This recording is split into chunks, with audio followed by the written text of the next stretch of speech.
సంగమా, మీకు అందరికీ చెప్పేది ఏంటంటే, ఎవరు బోధించినా నెగిటివ్గా ఆలోచించబాకండి, పాజిటివ్గా తీసుకోండి. ఓహో, ఇది నా మంచికే కదా, గ్రంథం చెప్తుంది కదా, నేను ఆలోచన చేయాలి, దాని ప్రకారం నేను నడుచుకోవాలి అని ఆలోచన చేస్తూ ఉండి, ఆ విధంగా ఆలోచనతో ముందుకెళ్ళినప్పుడు దేవుడు మనల్ని పట్టుకొని నడిపిస్తూ ఉంటాడు.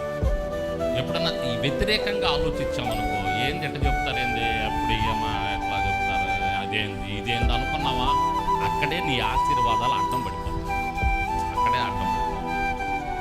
కాబట్టి మనం పాజిటివ్గా తీసుకోవాలి. దేవునికి స్తోత్రం చెప్పండి, హల్లెలూయా. కాబట్టి ఈ చివరి వారంలో యేసుక్రీస్తు వారు జరిగించినటువంటి పనులు కానివ్వండి, ఆయన జీవితంలో జరిగిన సందర్భాలు కానివ్వండి, మనం జాగ్రత్తగా వింటూ మన హృదయంలో పెట్టుకుంటూ ఆచరణలో పెట్టుకుంటూ ముందుకు వెళ్ళామంటే తప్పకుండా ఆశీర్వదించబడతామండి. తప్పకుండా మన గురించి చరిత్ర చెప్పుకునే విధంగా మనల్ని దేవుడు ఆశీర్వదిస్తాడు. దేవునికి స్తోత్రం.